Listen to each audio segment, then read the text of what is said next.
আসসালামু আলাইকুম। আজকে আপনাদের কাছে শেয়ার করব ভিডিওতে কোরিয়ানরা শীতের সময় যখন তুষার পড়ে তখন কেমনে কি চাষ করে, কৃষিকাজ কেমনে করে বা কি উৎপাদন করে কেমনে। এটা হয়েছে ওই যে বিনিল হাউস বানা, হ্যাঁ এরকমভাবে বিনিল হাউস বানা। এরকম দেখেন ডাকিয়ে দেবে, চতুর্দিক দিয়ে ডাকিয়ে দেবে। মানে বিনিল হাউস বানানোর পরে ওটার ভিতরে ওই শাক সবজি চাষ করে, আলু বিভিন্ন যা প্রয়োজন ওই সব চাষ করে আর কি, শাক সবজি।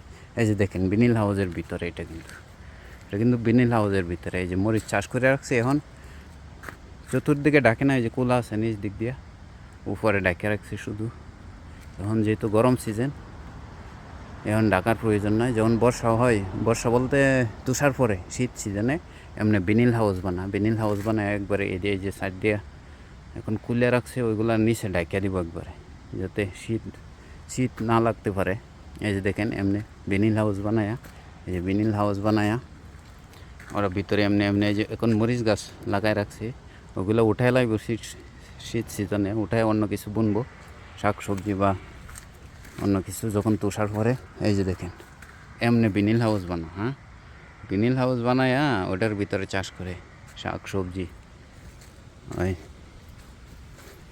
এই দেখেন বিনিল হাউস, এটাকে বলে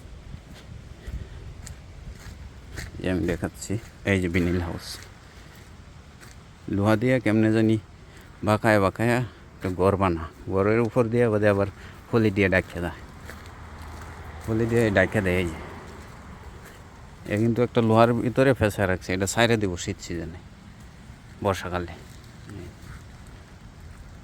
এই বিনিল হাউস। এই দেখেন কোরিয়ান মূলা, হ্যাঁ মূলাগুলো অনেক বড় হয়, এই যে 2-3 কেজি হয়ে যায় একটা। কত বড় বড় মূলা দেখেন চাষ করে রাখছে। ওগুলো খায় নাই, এটি বিসি হয়ে গেছে, কেমন জানি হয়ে গেছে, বিসি হইব না গেলে।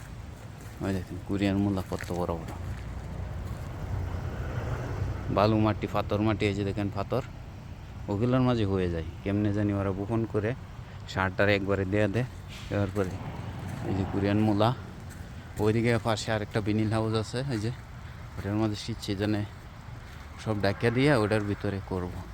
এখন সাইডে নিচে কোলা করে রাখিয়া দিছে, ওটা ডাকতে হয় না গরম সিজন যেহেতু। এই যে মূলাগুলো অনেক বড়, একটা 2-3 কেজি 5 কেজি হয়ে যায় অনেক সময়, অনেক বড় বড়। ওগুলো খাই না, ওগুলো খাইবো না, আর বড় হয়ে গেছে। পাশে বিনিল হাউস, এই যে বিনিল হাউস, এই পাশে আরেকটা বিনিল হাউস। এই যে এর ভিতরে তুষার যখন পড়ে তখন এটার ভিতরে শাক সবজি চাষ করে।